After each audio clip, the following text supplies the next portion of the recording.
Hey, what's going on, guys? Welcome back to the gym. It is your guy Boulanger. Up next on the GM. Can anybody dethrone the Chiefs? Let's talk. The Kansas City Chiefs are the current two-time defending Super Bowl champs, and they are in pursuit of a third championship. A feat that not many teams in all the major leagues have done, whether that was the NFL, the NBA, the MLB, and the NHL.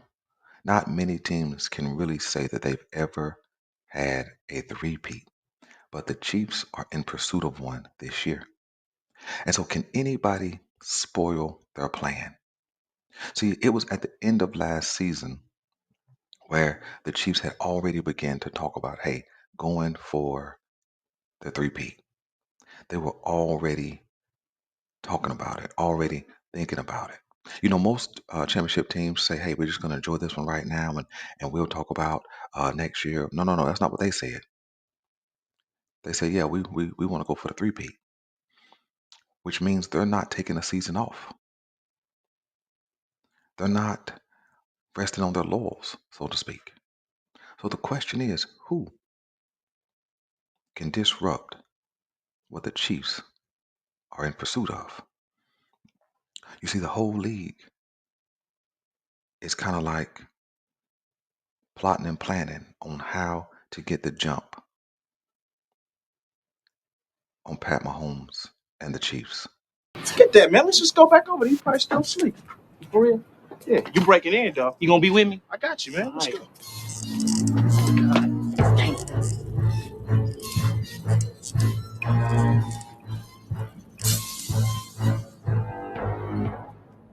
Oh well. Get that plan. But then what happens when Debo shows up? NFL translation, when Pat Mahomes and the Chiefs show up, all plans are spoiled. And then it's back to the drawing board. And that's what it's been 4 out of 6 seasons for the Chiefs. 4 out of 6 seasons, they've landed themselves in the Super Bowl. In 3 out of 4 visits, they've already captured three. Do you understand the magnitude of what I'm saying about the Pat Mahomes and the Chiefs? The magnitude is this. If they go on and three-peat, that will be 4 chips for Pat in 7 seasons. What makes these guys seemingly unbeatable at times? Well, I think me thinking back and thinking about the games and the performances and what I came up with is three things. The first thing I've noticed about the Kansas City Chiefs is that they have confidence. Pat Mahomes has supreme confidence. He never really seems to be rattled, especially in big time moments. He has kind of that persona that Tom Brady carried. That persona that says that if you give Tom Brady the ball with just a little bit of time, you have a great chance to lose that game. And Pat Mahomes has that same kind of persona. If you give Pat the ball with just a little bit of time, he has the potential to cause you to take a loss.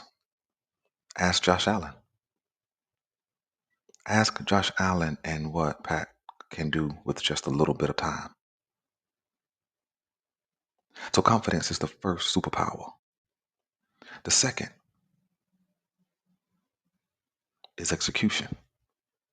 Yeah, the Chiefs may have a lot of fun on the field and run some trick plays and let different guys throw the ball and do a shovel pass and a behind the back pass every now and then. But when it's time, when they don't want to toy with you anymore, and it's time to execute and put you away, they typically make those plays. Case in point, last year when the Ravens were driving, offense is starting to build up some momentum.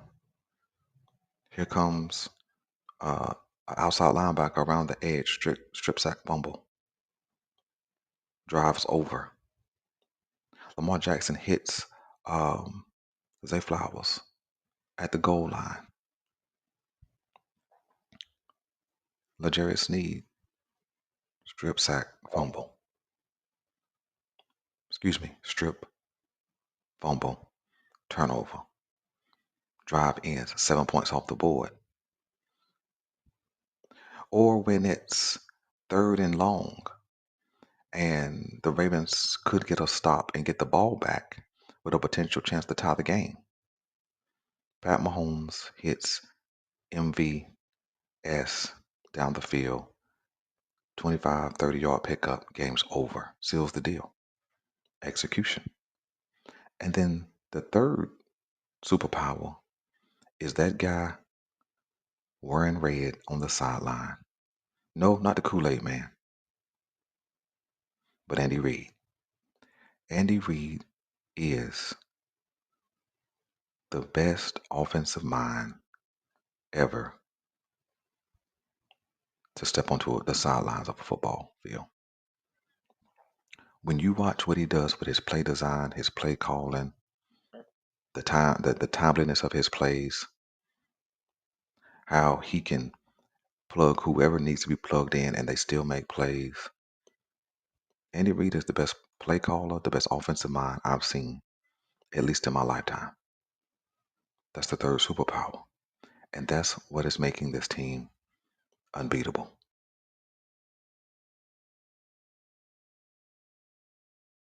Now that we've discovered why the Chiefs seem so difficult to beat, let's talk about who your candidates are who have a shot in 2024 to dethrone the champs.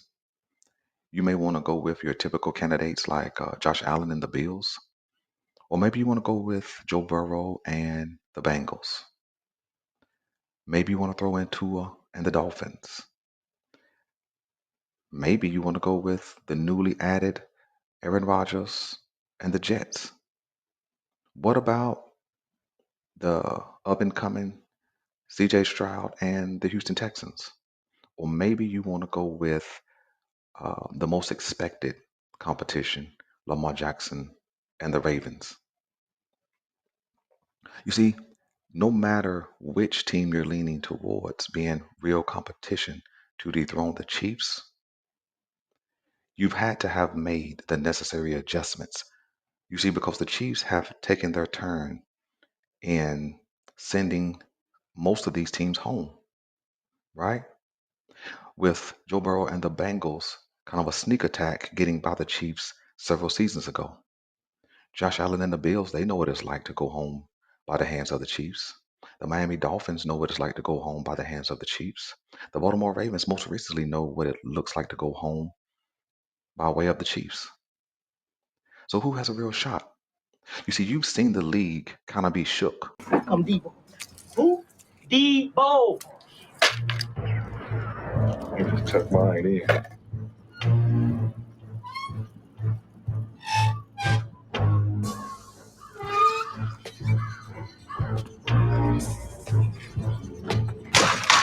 A little bit. You've seen them make adjustments in team building to deal with the Chiefs. You see, you've seen it when Lamar Jackson came into the league and he won the MVP. You've seen a whole host of teams addressing their linebacking position, making sure they go with speed and quickness versus size.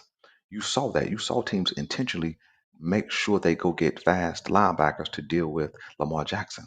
But at that time, Pat hadn't become as dominant as he has. I think he had one chip under his belt.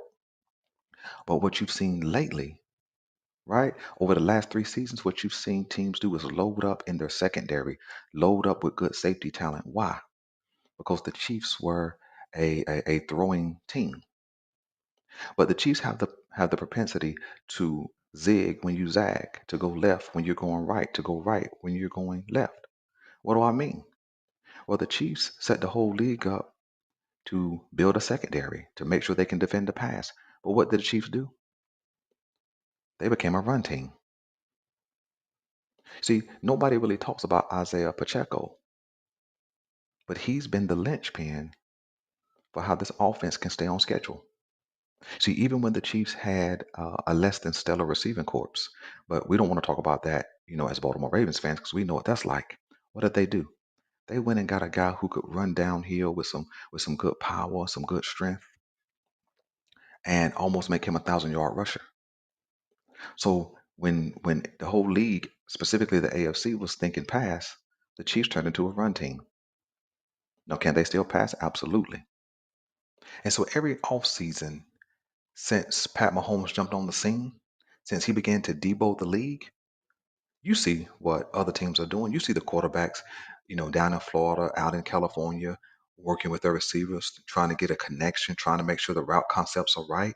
You see the work. You see the offensive linemen working on their technique. You see the defensive pass rushers trying to make sure they can get to the quarterback. You see linebackers and safeties and corners. You see them working on technique, working on their endurance, working on their speed. Why? It's all to take down the Chiefs, especially on teams who are supposed to be contenders. There are some teams who don't have a real chance, right? Jump into the NFC South, the Panthers, the Falcons, the Saints. They don't have a real shot. The Bucks. Jump into the NFC East, the Commanders. It's too early for them, right? Jump into the NFC West. You know that there are some teams out there who just ain't going to really make a difference in a Super Bowl run this year. Jump into the AFC. There are some teams it's just too early for. The Titans, the Colts, the Patriots, so on and so forth. But those teams who are contenders, they're really grinding, trying to make sure they're ready for that one team. Making sure that they can take down that one man and his cast of characters. But when he shows up, it looks like everybody goes into a panic. What's up, y'all? What's up, Red? Thanks for the bite. What you got on my 40, homie? I thought you had $200. I do. But I want to spend Red's money. I'm broke. Give it up, Red. Come on, Debo, stall him out. Where you got my 40, homie? I don't have nothing. Yeah, you got something. Why you tripping, Debo? That's messed up. Won't you give him back his chain? What chain? Yeah, what chain? But maybe it's not panic that we see when Debo shows up and snatches the chain. Translation: when Pat Mahomes and the Chiefs show up and snatch victories, take Super Bowls. Maybe what we're seeing from teams is compromise. Well, Belanger, what you mean by compromise? You see, maybe it's compromise because teams are already defeated before they get on the field. Maybe they don't even believe that they can beat this guy and his squad before they get on the field. So it's a compromise. You see, maybe it's let me put forth my best effort so that I can save face. You see, because I don't want to look like no punk. See, when he takes what I'm fighting for, when he takes what I'm trying to get, I want to make sure I put on my best effort. But in the back of my mind, I don't really believe that I can beat this guy because I've seen what he's done time and time again. Whatever it is, I don't know, but the league has to figure it out because they're getting punked quite often. But let me turn my attention squarely to Lamar Jackson and the Baltimore Ravens. You see, as of late, we've heard Lamar Jackson say some things, right? And I believe he's said some things about, hey, you know what? I get on my guys because if I show up, I need them to show up. Paraphrase. I get on my guys because I need them to help me. You see, so when you think about it, it sounds like maybe Lamar Jackson feels like at times he's had to show up, invite Debo by himself. Debo, can I talk to you for a second?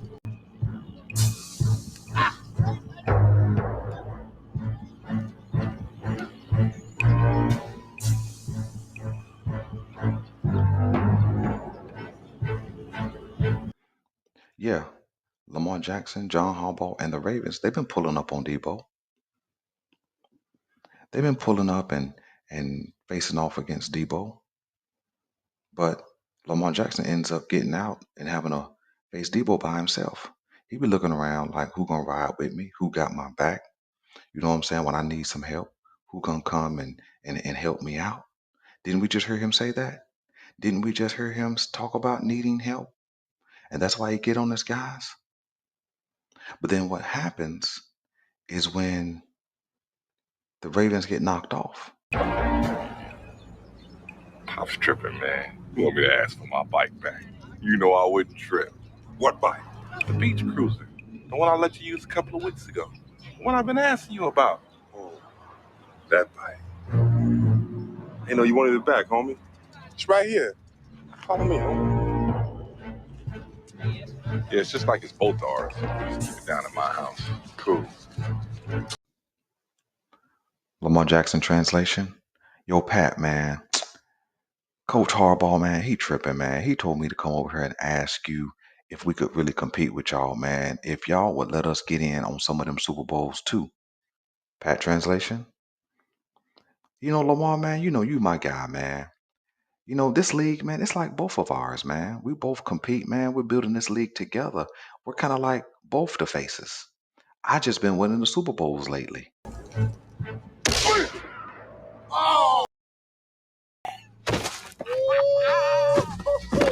That's my bike, Pop! When the Ravens get knocked out of the playoffs, when the Ravens get beat with some consistency by the Chiefs,